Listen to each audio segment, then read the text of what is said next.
తెలంగాణ ముఖ్యమంత్రి రేవంత్ రెడ్డి ముఖ్యమంత్రి పదవిని తీసుకొని 2 సంవత్సరాలు అయింది.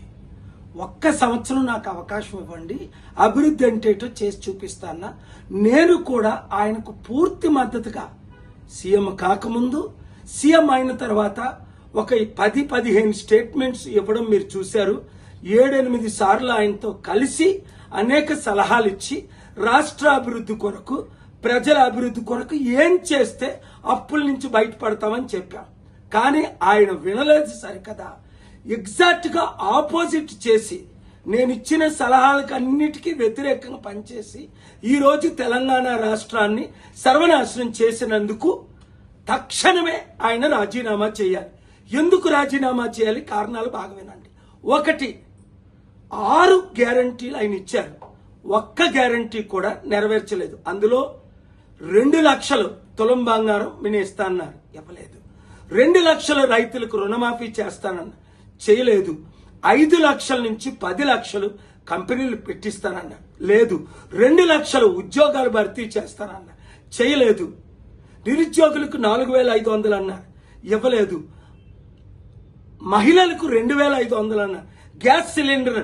ఇలాగ చూసుకుంటూ పోతే 100 వాగ్దానాలకి కంటే ఎక్కువ ఇష్టం వచ్చినట్టు, నోటుకొచ్చినట్టు అబద్ధ వాగ్దానాలు ఇచ్చి ఓట్ల కొరకు అందరినీ మోసం చేశానని ఆయనే ఒప్పుకున్నారు. ఇప్పుడేంటి, డబ్బు లేదు, నన్ను కోసికి తినండి అంటున్నారు.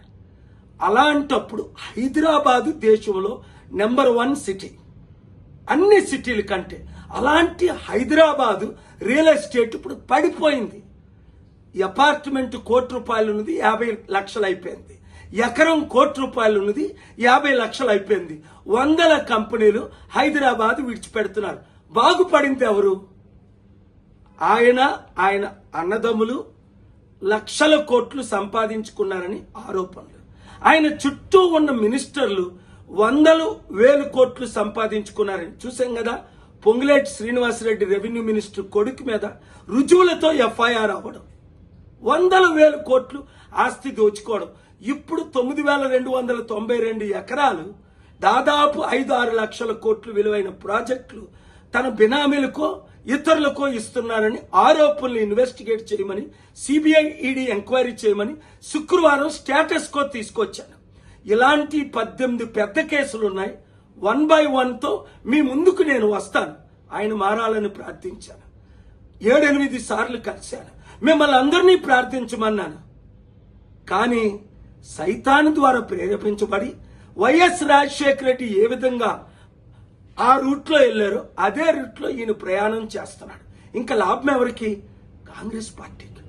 100,000 కోట్లు ప్రతి నెల పంపిస్తున్నారని బీఆర్ఎస్ బీజేపీ వాళ్ళు ఆరోపణలు చేస్తున్నారు. నోరు మూయించడానికి బీఆర్ఎస్ బీజేపీ వాళ్ళు చుట్టూ పెట్టుకున్నారట కొంతమందిని. ఇంత ఘోరమైన పరిపాలన. నేను బెస్ట్ సీఎం చేద్దామని మీకు చెప్పాను, మీ అందరికీ ఓట్లు వేయమన్నాను. ఆయన వరస్ట్ సీఎం అయిపోయాడు ఈ 2 సంవత్సరాల్లో.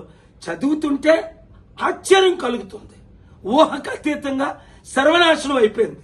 ఇప్పుడు 400 కోట్లు ఖర్చు పెట్టి ఈరోజు రేపు సమిట్ వాళ్ళ తమ్ముడికి ఇన్ఛార్జ్ పెట్టారట.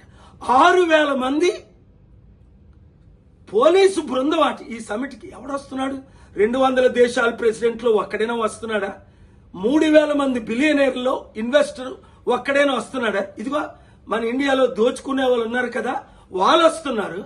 ఒరే బాబు, నువ్వు మాకు 1000 కోట్లు తీయు, ఈ భూములు ఇచ్చేసాయి, నీకు 7% 10% ఇచ్చాం కదా ఎలక్షన్ల ముందు, ఇంకొక 7-10% ఇస్తాం, నీ కాంగ్రెస్ కి ఎక్కడ డబ్బులు కావాలంటే అక్కడ ఇస్తాం. ఏ డీల్స్ జరుగుతున్నాయి? రుజువులతో కోర్టులో శుక్రవారం కేసేసాను. ఇంకా 17 కేసులు అతి త్వరలో వేయబోతున్నాను. ఆయన మార్పు చెందితే అభివృద్ధి చేద్దాం, మార్పు చెందకపోతే దేవుని ఉగ్రత, ప్రజల ఉగ్రత, ముఖ్యంగా నిరుద్యోగులారా రండి కలిసి పనిచేద్దాం. ఈ వీడియో అందరికీ షేర్ చేయండి. తెలంగాణను కాపాడండి, తెలంగాణ ప్రజలను కాపాడండి. God bless you.